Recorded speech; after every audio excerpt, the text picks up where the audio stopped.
Hey, good afternoon, everybody. We're pleased to have you attend The Future of Managed Cybersecurity is Now, presented by Highwire Networks.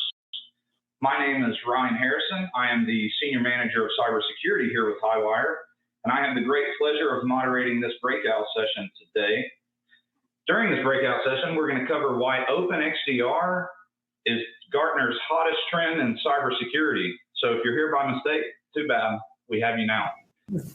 I'm joined today by Steve Garrison, the Vice President of Marketing for Stellar Cyber, and also Mark Porter, CEO and Principal Owner of Highwire Networks and my fearless leader. So hopefully I don't mess this up and don't get to join another conference again. Before we get into introductions, I just want to make a couple statements. First of all, the session will be recorded. And it will be made available to all attendees after the conference is concluded. Also, feel free to ask questions throughout the entire presentation. I'll be working my hardest to try and manage those questions and pose those when we get a chance to. If you do pose a question and it doesn't get answered, don't worry, we're going to circle back around with you after the session has ended to make sure we get you the right answers. Also, just to keep in mind, we are doing some prizes today at the end of the day, so please make sure to attend that final breakout session because you could win some pretty cool stuff. So with that, what we will do is I will go ahead and turn it over to Steve and Mark. Mark, why don't you start out, give us just a brief introduction, and then Steven, you can take over from there. Cool. Well, thank you, Ryan. You're doing a great job so far. So while the jury's still out, we'll see. Right now, you're on track to get to present again someday. Hopefully to be live and in person because I know everybody's virtual event fatigued here. So I see the light at the end of the tunnel. So my name is Mark Porter, and I am the president and CEO of Highwire Networks, and very excited to get the opportunity to talk about this with our friends from Stellar Cyber.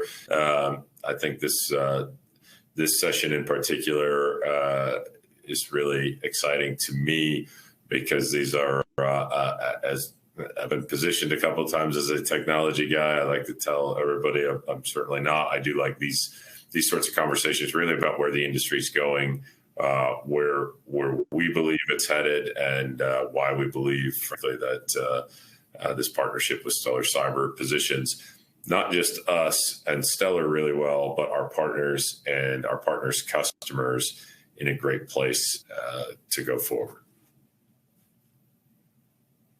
Thanks for that, Mark. Yeah, I'm Steve Garrison. I run the marketing group at Stellar Cyber. And we're real proud to be the platinum sponsor of this event today. And we're equally proud to be working with Highwire Networks on their Overwatch offering because we think this is where the market is, folks. And hopefully today we're going to help you understand why a group called Gartner thinks this is cool. But when we met Highwire, there was no XDR. This was before this became a buzzword or an acronym. We met in the trenches and realized we could really do some good business together. And we're hoping to help you all out today, understand why you should be here, why you should learn from us as a thought leader, and how we can help you secure your business. Thanks for that, Steve. So let's roll right in. Again, why Open XDR is Gartner's hottest trend in cybersecurity? I think a good place to start, Steve, is who is Gartner? Why should we really care? That's a great question, and I think a lot of the folks on the call might have heard the name, but they don't necessarily have the budget to buy the reports or have access to their research. There's a lot of great analyst firms out there, right? Other names, IDC, Forrester, ESG, Omdia, ZK Research, IT Harvest, on and on. Gartner, though, has created quite a brand for themselves because they've published very visual documents that help people understand when should I adopt a trend. And is the trend real and meaningful to my business? So they've published something called a hype cycle, which helps people understand when should they jump in. If you're Jeffrey Moore or innovation, big at looking at new technologies, that's very helpful to, are you too early or just right? And then when the market gets mature, they publish what's called a magic quadrant. If you haven't heard of Gartner, you've probably heard of endpoint detection and response. And this is a good proof point that their research has meaning. about 5 years ago, when folks like CrowdStrike and Carbon Black were brand new startups out there raising a flag of yet another acronym called EDR, Gartner appropriately positioned them on the hype cycle on the far left, which is, it's really early, folks. You better be ready for something new. Now we're 5 years past, and boom, it's a mature business, lots of public companies, people trust the technology, and that's why there's a magic quadrant for it now, because you can rank and stack the right vendors and get some guidance. That's what Gartner does. It helps you make decisions, and it helps share industry knowledge. Mark, your thoughts? Well, I'm always fascinated by the hype cycle. Something that always fascinates me, because what's curious to me when we talk about the plateau of productivity, and it's where I see different pieces of the market today. Right now, as you pointed to, these businesses are mature. I also view that as sort of the peak of the product, right? Where now from here it's incremental, modest gains, and then just like we're seeing now, starting to see the what's next, right? And what's next is all of those guys are starting to talk about XDR or try to acquire their way into XDR and maybe mash up the products together, because the technology is evolving, right? And the types of detections required are getting more complex. So I always think it's fascinating when you look at how it works on that the plateau of productivity. Yeah. I think there should be a whole nother wave there, which is the next gen, right? Right. That's a good point. Yeah, I think that's really, in the engineering days, I used to call these S-curves, right? And the old Walkman got replaced by the iPhone and so on. And I think tech is no different. This is why a lot of customers depreciate 3 to 5 years their assets, because they know something new is going to come, right? And we definitely want to pick into something you said in a little bit, Mark, because I think there are two kinds of players out there always in the industry. There's the upstarts, and there's the fat and mature companies who realize they have to buy or bolt on to catch a part of that new wave. And just to be clear, Stellar Cyber we purpose-built for this vision. Our founder, Amy Wee, had the vision to solve the problem we're going to talk about today. So we're truly organic. The truth is, though, that, again, when we started and we met you guys, XDR was not even an inkling in a baby's eye or a parent's eye, right? This really all developed over the last 18 months, and we've been working together for about 2+ years now. So it's kind of fun to watch something that we thought was cool actually catch on after the fact, right? It's interesting, Steve. And we actually had a customer who was evaluating platforms and looking at going from a traditional SIM into what's next, right? And it's fascinating when you listen to, this is a large enterprise, and when you listen to some of the conversations and the things they say, and they got into whether or not this was true XDR based on the definition. And the question was, definition by whom? So how are you defining it? And is it truly open, right? And it's a fascinating discussion to have with a customer, because there's so much noise out there around what is or isn't, right? And that's where Gartner hopefully comes in and establishes a more true standard, or at least a definition of the category, right? Yeah. Well, it's like a good party. Everybody wants into a good party, but at the end of the day, you've got to be sure you deliver the goods. And again, that's for the audience's knowledge, that Gartner tries to give you some guidance on how to choose vendors and what are the criteria, so you can strip away some of that whitewashing and really get down to the nuts and bolts that matter for your business. So. Yeah, and I think, Mark, you brought up an excellent segue into kind of what is XDR. So, we talked about, Steve mentioned that 5 years ago, it was the EDR bust, or boom, I'm sorry. And so now we're at XDR. There's so many DRs out there. I think that, Steve, why don't you just kind of give us an explanation of what really is XDR? What's the big idea? Sure. Well, I think it's always good to have a water cooler analogy first, right? And the one we have here today is you got to find the needles in the haystack. And that's an old saying going back hundreds of years, but there's a reason for it. And when you apply it for cybersecurity and you watch the media today, you got people being attacked left, right, and center. And everybody's been spending billions of dollars on tools. And you got to scratch your head and go, what the heck's going on? Why is Colonial Pipeline? What are they doing wrong there? Or the JBS, the meat packers, what's going on there? Well, folks, part of the problem is there's so much noise in the security infrastructure today, meaning lots of data and not a lot of people like Ryan, and and this is why Highwire and Overwatch are awesome products, guys, because these guys built the right team around this infrastructure. Is how do you see those attacks quickly? Because it's about getting them in and getting them out fast, right? Hackers used to come in, grab and go. They don't do that now. They come in and wait, and they look for the high value assets. They could be in your network for 6 months if you don't have the right tools.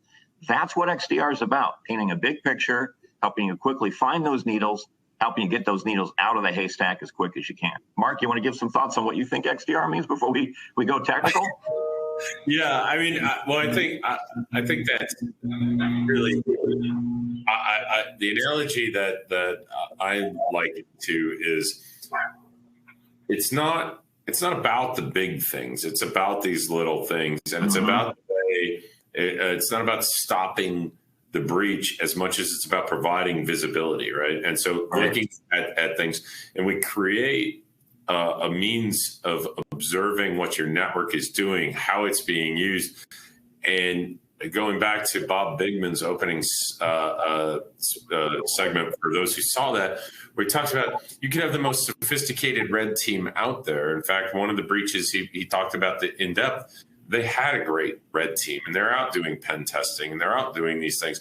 But it's about blocking and tackling. It's about the effect, and it's about taking action. And so when we see alerts all day, every day with our customers, but I think alerts is often a bad name for them, because what we're really doing is giving them opportunities to look at what's going on and opportunities for improvement, right?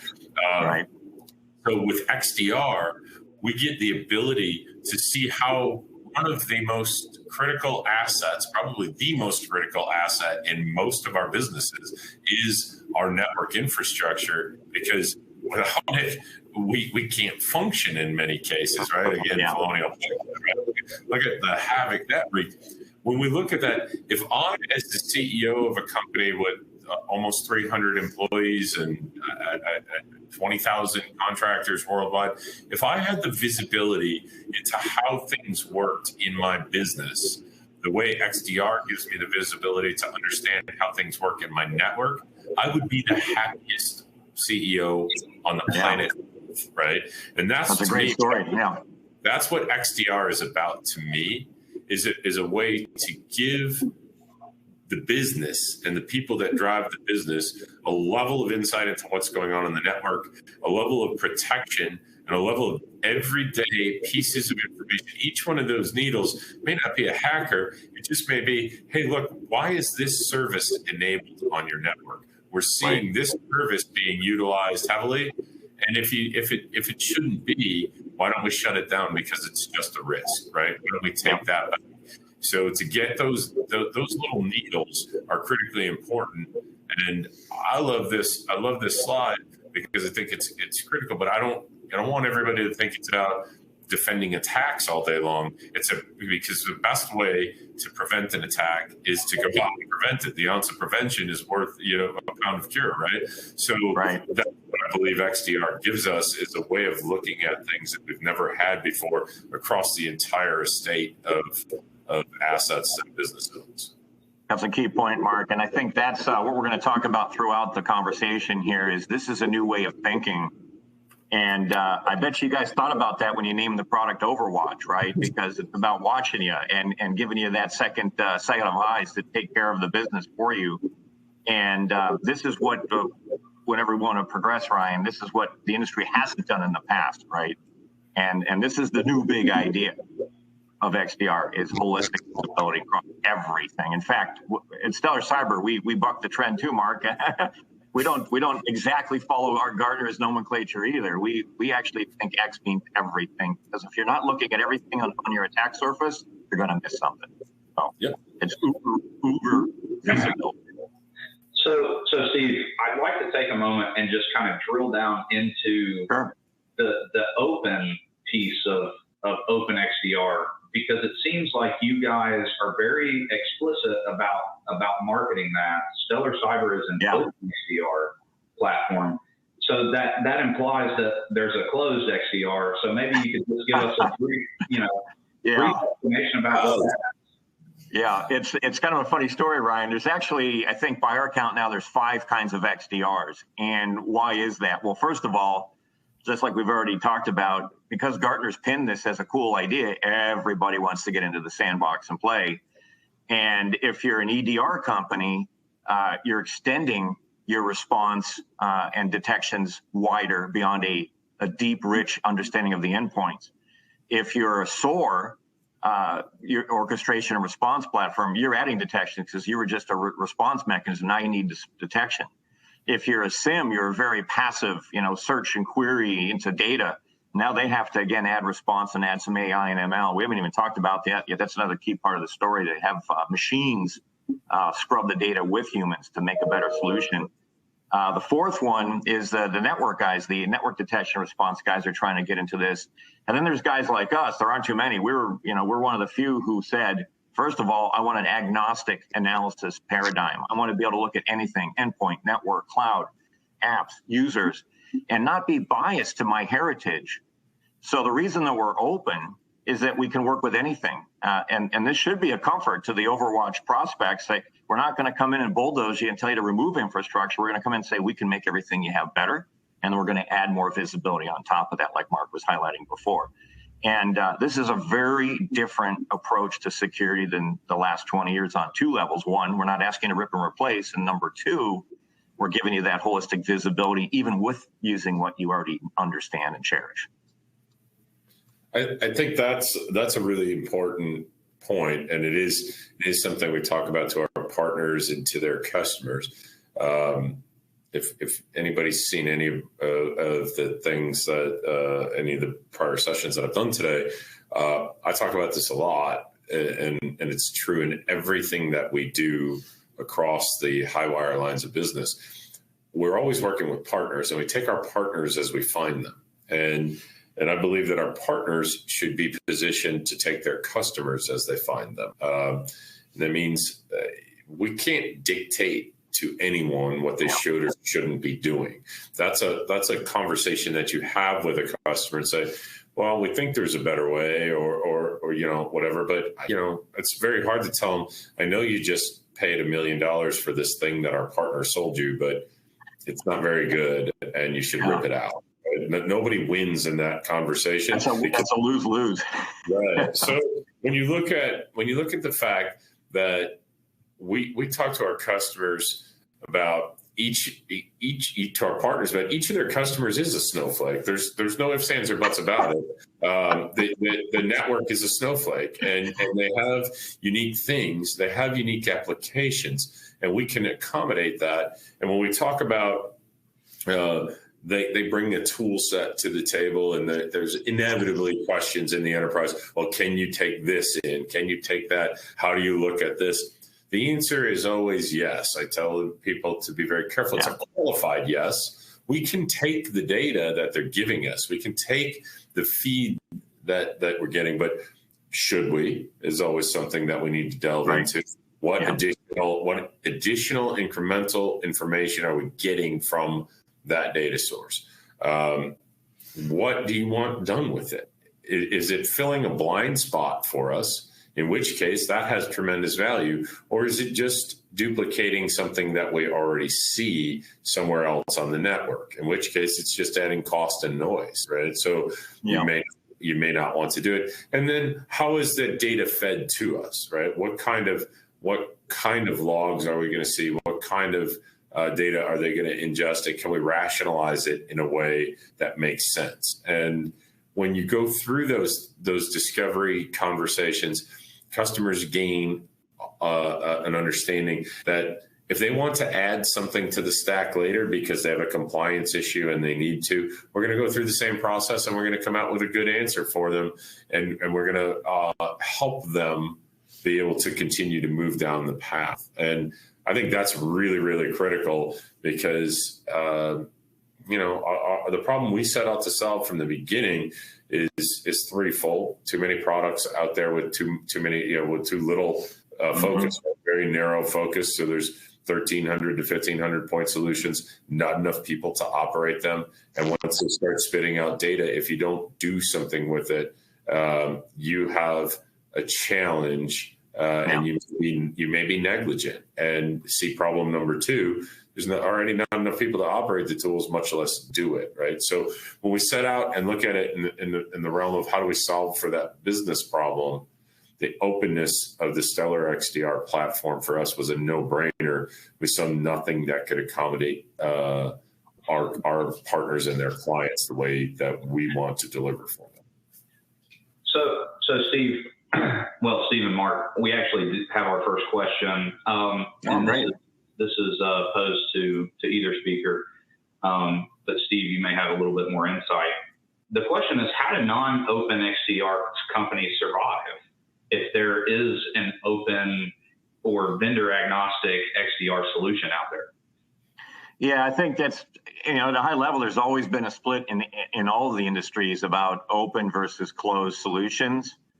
And there are two ways to look at that. One, if you're trying to minimize the number of vendors as a large or medium enterprise, you might choose proprietary closed systems just because it's easier on your overhead. I think the value of open in the service provider space, offering value-added services like Hirewire and Overwatch platform does, it gives customers the benefit of best of breed, right? Another way to say open is best of breed. So what the Hirewire team is offering is something that they believe takes the good from everybody and offers a killer service. And as Mark pointed out, you don't have to buy the whole pie. You can buy a slice, so you get the value you want. You might want to start with just looking at your email. You might want to just look at your firewall, right? And then add over time. In a closed system, that's not going to be as easy to do.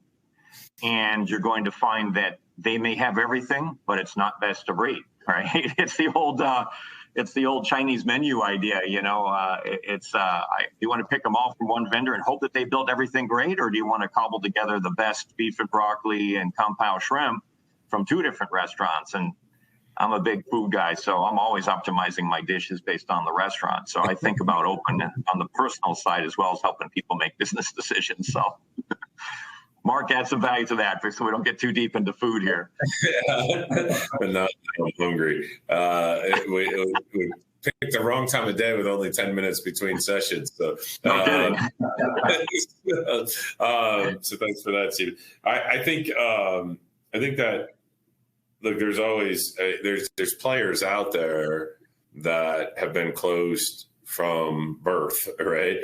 And are going to continue to always try to vendor lock. And if you've been vendor locked with a network ecosystem, then you're likely going to be feel okay about layering their security platforms on top, right? So we all know who these companies are. And when you look at how do they survive on marketing and sales.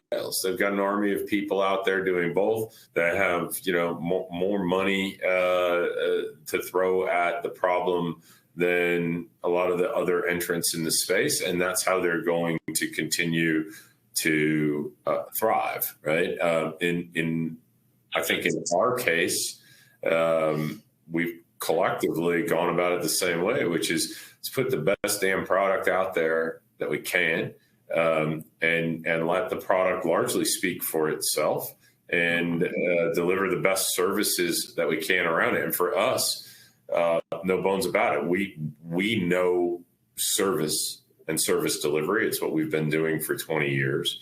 And we wanted a platform that allowed us to do it in a way that we know how, which is flexible, designed around partner-centric and customer-centric. And because I don't own any of my customers, our partners own their customers. It is critical to be able to do it not just our way, but their way too, and incorporate the best of both. And we are on the third generation of the platform, and this one, could not have been a better decision, because not only is it open with whatever the customer brings, but for any other vendor that we bring into our platform, if they're going to be sending us information, we've already successfully integrated it with other platforms that do kind of an overlapping piece of what our XDR platform does. You want to be part of our platform and part of our managed services, you have to be able to integrate with the Open XDR platform, with the Stellar platform, because for us, we truly made it the single sun around which our entire ecosystem orbits. And so when we talk about integrations and openness, insert analogy here, we eat our own dog food, drink our own champagne, whatever you want to say, right back to the food. The food. I'd probably eat dog food at this point in the day. Oh my gosh, Mark, that's terrible. But actually, I like what you said. Oh, go ahead. We make that happen internally so that any of these pieces that are integrated automatically send alerts into our Stellar platform. We may then leave the platform to go do work on them, but they have to integrate with us to enrich that data. Yeah. I want to key off that. It's the old saying of one throat to choke, right? Because you're doing that integration and that management. That's why the customer gets the holistic best of breed value without the overhead of making that happen. And I think that's another win-win, right? And so we're big believers, Mark, as you know. So hopefully we're making some friends on the call today. So just kind of moving this along, we talk about logs coming in and all of your different point solutions that you have deployed. So, and then earlier we kind of spoke about SIEM and what it takes, traditionally having to piece together, and it's hard. It takes a ton of education. It takes a ton of context. So, but, I think it's apparent at this point that wasn't enough, so now we're moving into, all of these, partially because it's a security conference, but every one of these breakout sessions are dealing with security and how and why these threats are on the rise and what we're doing to combat these threats. So I just want to get an idea of why is this a hard problem? What is aren't the logs enough? And what are you guys kind of bringing to the table that really give you a bump up in the security space? Yeah, that's a great question, Ryan. It goes back to visibility, what Mark said, but here's the deal, right? Logs were enough in the grab and go world, and things were simpler. The old hub and spoke LAN. That's not what we are today. We got cloud, we got on-prem, we got SaaS, we got on-prem apps, we got remote workers. This is why what Mark said is really profoundly important. The network is a key source of truth. Everything goes through it. Logs aren't real time. And then you also want to look at the file data, the app data. So this is one of the definitions of XDR, by the way, how they try to explain it. They say you need to look across logs, files, and the network, and endpoints and user. So it's a lot of balls to juggle. That's why it's more complex. But more profoundly, it gets back to all these tools were built for singular use cases. And our big idea, which again, I love the Overwatch name, sells the vision. We pulled it all together by using machine learning and artificial intelligence to look across all those data sets in real time for you. So what Mark's team gets is incidents. And an incident means it's a high value risk profile alert. And we bubbled that up through algorithms and fancy science and proven in the field and working with great customers like Highwire to make sure it really works. And we're well past that curve, guys, because again, we've been in the market together for years now. But that is not science fiction. It's helping humans scale. If you're seeing 1,000 firewall logs a day, no human in the world can really look at that. And maybe Rain Man can, but there aren't that many guys like that. So that's what machines do. And they make it easier for the analyst to say, here's something going on the server that looks like it's related to something that's going on with that person's email, that looks like it's going on with this person's division over there in Ohio, different from the Cincinnati office. In the old world, that would be 3 sets of logs with 3 analysts not talking to each other. So we help Mark's team the Highwire team, see that those events are probably related. That's why we're presenting it as an incident. Hope that wasn't too much information, but trying to bring in some things that we haven't talked about yet. I'm just trying to understand you to differentiate Ohio from Cincinnati. Is that because Cincinnati is northern Kentucky? Well, that was me on a rant, Mark. I should have said Cleveland and Cincinnati, and that would have been a little bit more true to my verbiage there. But good catch, and I'm glad we're making this fun here today. So yeah, I think Steve, you're right, and the high value. Again, I can't stress enough. People talk about them as alerts or tickets, and we focus as an industry on doing QBRs and showing that we're doing something right.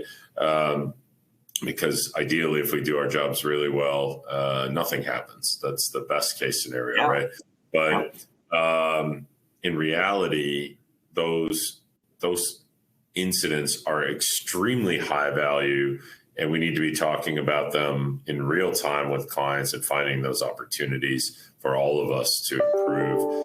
And the great part about having multi-tenancy in the way that we do this, and having almost 100 partners, I believe we're about 75, trending to 100 by the end of third quarter, and having this many tenants as we have on, is that when we find it in one, when we find something of unique value in one, we can go out and search across all by building the threat hunting rules and getting offensive, so to speak, in there.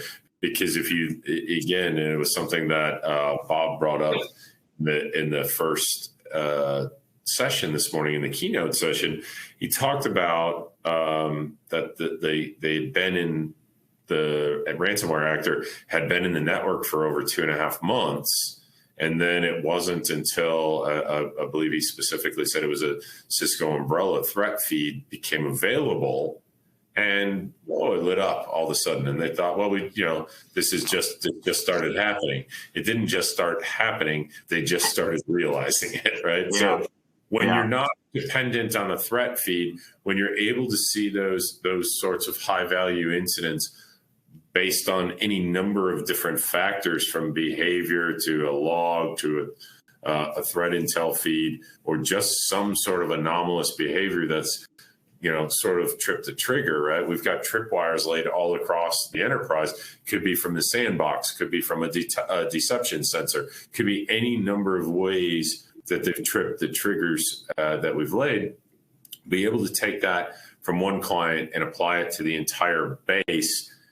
It's another huge advantage, not just to the open XDR, but to the fact that the Stellar platform was built on the open XDR and built for multi-tenancy from the very beginning, with all of this in mind. And there's a major difference between those that are born into that era, with those that are trying to migrate into that era. We see lots of shortcomings there. Yeah, well, I violently agree with that, Mark. So it's I think the multi-tenancy thing, for folks who don't understand what that necessarily means, it's kind of like GDPR. Your data is isolated structurally, and that's built into the platform, so you have absolute, basically virtual firewalls all around your environment, so no one sees you and no, you don't see them, and that's a key architectural difference of our platform. It's another way of thinking about security, but I think, Mark, the value, again, it's just an Overwatch play. You guys are sitting and watching all the blinky lights from all across your empire there, and you can learn from clients in terms of a breach underway, and use that as a way to have a tighter SLA across all partners. And I think that's a really good value that you uniquely bring. So kudos to you guys. So I want to say, I think something that really speaks to the testament of Bob Bigman is that in every session that I've been a part of today, we have referenced something that he said in the keynote this morning, and just how, his experience in the industry. One of the other things that we discussed this morning in that session was AI ML models and the role it plays in cybersecurity, both from an attacker tool to a defender to a blue team tool, how is Stellar Cyber leveraging AI and ML in your operating models and your detection models? Yeah. Well, first, it's about the team too, Ryan. So at a high level, some of our competitors, not to trash them by name, but just by concept, have a bunch of data scientists building algorithms. And some of our competitors have a history in security. These two things aren't silos, just like everything else we're talking about to get good visibility. So we built a team that has experience in both machine learning, AI, and security. In fact, our chief scientist has over 40 patents just by himself, let alone what we're doing. And so, and the reason the team is unique is that we really wanted to blend those two things, because you need to understand how hackers think to understand what algorithms to apply that help you paint that needle in the haystack picture. And one of the newest algorithms out there is actually called Graph ML or Graph AI. It's been a proponent algorithm from the Google folks. It is purpose-built to find the needles in the haystack. A lot of older algorithms only pattern recognize a silo. And we all know silos are great, but you got to tie the silos together. You got to do both, actually. So we think we've done two things, Ryan, to answer your question. We've built deep and broad detections using a mixture of algorithms that bring together sort of a best of both worlds approach, which is unique to what Stellar has done.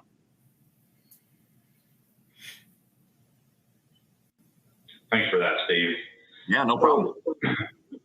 So now that we really kind of have this good picture of what Stellar Cyber is in the industry and what they're doing operationally, let's talk about adoption. So we've spent a good bit of time talking about the openness of the platform, and that you can set it in an existing environment with existing security controls and point solutions, and they feed in. What does someone really need to change, if anything, to adopt an XDR platform like Stellar Cyber? Well, I think Mark's kind of laid out the same process we have. We like to go in and work with customers and ask them what they're using, what they like, and where they feel their gaps are, and where they feel the strengths and weaknesses of their team is. And we work on a migration and an adoption path that fits the culture and the maturity of the team. And that's made us very successful. And that's why we're rapidly growing, and we're really excited to be on this webcast to help tell the story of why Overwatch is a great service, because I think we have the same philosophy. I mean, you heard Mark say it before I did. So I know we're aligned on how we position and sell. And I think that's comforting. Again, the industry in the U.S. in particular is saturated with marketing and salespeople telling them they're going to solve that. And, if you had this, you wouldn't have been breached, and this and that. And, well, we all know it depends, right? And we like to treat people with respect, and we like to treat their assets with respect, and ask some good questions to make sure we are the right shoe to put on that foot. Mark, you want to add some comments to that? I think you're spot on. I don't know that I could add a whole lot to that one. Maybe a food joke is prudent.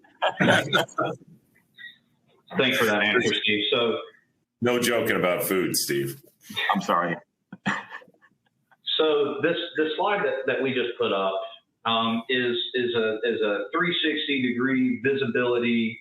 So one of the things that no doubt anyone that has ever worked in security has dealt with is it's all about visibility. And as a previous SOC analyst, my perspective is I'll take as much visibility as you can possibly give me. I want to see every single thing, even though I know that I am not capable of going through thousands and thousands of logs. But what I'm getting at here is when we talk about visibility from a business perspective, there's a cost associated. And that is just the simple truth of visibility. There's always going to be the next solution. You need to see this. Well, you have to buy this. You have to buy this. How does Stellar Cyber kind of improve visibility while controlling costs, and how does just in general? That's a great question, Ryan. And there's one word we haven't said enough here today, and you touched on the other half of it, cost. It's about risk, right? And every company has to sit there and say, am I next? What do I need to spend to protect myself from being the next? No one wants to wake up and find their brand in the paper due to a breach. That's the wrong way to get branded, right? so that's number one. And, yeah, the people that say that all publicity is good publicity have never been in the papers due to a breach. Yeah, I think that's true, except for breaches, right? Because I'm a marketing guy. I've said that phrase my whole life, but breaches are bad, especially when your data gets in the trenches and now your customers are exposed, right? That's a horrible thing to happen to anybody. But so back to the answer. So it's kind of what we tried to do was flip a SIM upside down, right? A SIM, and you already said this, Ryan, and I think you mentioned that Bob touched upon this. You collect a whole bunch of data, you throw it into what they call a data lake, which is just a big database. And as time permits, you look for stuff. Our founder said, that just seems backwards. What if we take all the data first, put it through a normalization engine so that all the data can be compared in real time across different telemetry types, network, cloud, user, endpoint, SaaS, app, whatever. And then if you have a common schema to look in real time, now again, machines can really take over and say, hey, I'm doing pattern recognition on a standard data set. Because we built the platform that way, it helped us bring additional capabilities on top, much more cost effectively for us to make good margin as a software provider to allow your team to sell that as a value-added service without you having to jack the price up because we're trying to bolt 16 tools together, right? That's not the way we think. We thought about build the platform right, the tools come easy. Everybody else we're competing with built the tools first, and now they're trying to munch them together. 5 hammers cost 5x. We built one hammer that works the new way, the right way. Ryan, I guess I probably wasn't paying attention in the rehearsal the other day because I don't remember this question, but damn, it's a good one. This is for a business. I've always been known to be transparent, right? For a business, this is where what Stellar has built and why we selected Stellar as the sun in our solar system. This is where the rubber meets the road and why the solution that we've architected together is so compelling too. Because when you talk about there being a cost for visibility, we actually have put this together in a way that for our partners and for their customers, they can get essentially, think about it as fractional ownership of this type of visibility for far less than going out and building the whole solution themselves. We've built it at a scale and at a price point that would be untouchable for a small business. They're just not going to be able to spend what it takes to do this. They can't make a 7-figure investment in the data centers, the servers to run this, because these are, this is a RAM intensive application. Just, we talk about data lakes and the amount of ingestion, being able to ingest. It's a big data story. Yep. Being able to ingest terabytes a day of these feeds, right? And we've taken all of that, built it all out, and made that investment, and then put the people on top of it, right? Because this isn't like, well, I've got a guy. That's not security, right? Or I can have my NOC engineers do it. If you have NOC engineers with enough capacity to analyze this data, first of all, if they were capable of doing it and trained to do it, and they're sitting around and have that kind of extra capacity in the day, I'd venture it's not a very profitable business, right? So we've taken all of that and given them this really elaborate tool set, this really phenomenal service on top of it, and they can get it at a fraction of what it would cost them to do it themselves. And I was asked earlier in a session about customer profiles, partner profiles. Is it suitable for a little guy out there, a one-man shop? The answer is no, it wouldn't be suitable for a one-man shop in reality, not for them to go try to do it on their own, but we've made it suitable for them. We've made it suitable for small business. not because it's profitable or something that we want to go out and intentionally chase, but because we're passionate about the mission, and making these tools available to every type of business is really critically important to us. So small business, medium business, large business, and we have across all of those segments, we're passionate about making sure we can do it. And getting that kind of visibility can be cost effective when you're doing it in a shared services model like we're delivering to. Mm-hmm. Very powerful, Mark. Thanks for that. Agreed. Steve, Mark, we have just a little bit of time left. Any closing remarks from either of you before we close out? Well, I do have one question. Okay, yeah. What's that question off, Ryan? So based on this graph, and we didn't get a ton of time to really walk through the graph, but based on the graph, the question was, we see that you cover MDR and EDR, but can you still get optimal EDR and MDR solutions in the open XDR platform? Yeah, that's a great question. Well, the answer from us is absolutely yes, and I know Mark will build on that, but we're on a frenzy to integrate with every company out there to prove that model of open. For example, CrowdStrike, Carbon Black, Sophos, Cylance, Barracuda. Who am I missing here on top EDR vendors? I'm probably missing a few, but and apologies for that. Sentinel-1 is a good one. Yeah, and they're all important to us. We treat them all as peers, and it's part of our visibility and openness story, right? We want to take the best from everybody and bring it into one environment to get those answers quickly and make sure you can respond quickly. So yeah, I think in testament to the partnership, at least a few of those have been driven by our clients, our partners, and again, it goes to that qualified yes, we can do it. We've had partners who've had to switch from one to another when they discovered how the information was lacking coming in from an endpoint, and realizing that we were taking it in, and we got back to that should we discussion. And right. Ultimately, the decision is no, we shouldn't. There's better solutions out there, and we've, for our partners, we've sort of soft rolled out a pretty compelling argument that layers EDR into the solution. And then you get into what information do I want from it? I don't want everything it has to offer, because why would we manage it twice? Seeing it, managing it twice makes no sense. But we absolutely, EDR is a critical part of the ecosystem. And for customers, with the attack surface being what it is now, and the work from home and all the stuff that's going on out there, it's absolutely something that you have to consider and make the right choices. Yep. And the beauty is you don't have to trade with our ecosystem. You don't have to trade one for the other. Yep. Exactly, Mark. Well said. Very good, gentlemen. Well, I'd like to close us out today by extending a special thank you to Steve and Mark for joining us in this breakout session. It was a great discussion, guys, and we appreciate it. We'd also like to thank all of our sponsors that made this event possible, Stellar Cyber being one of those. And then also would like to extend a thank you to all of the attendees who attended this breakout session.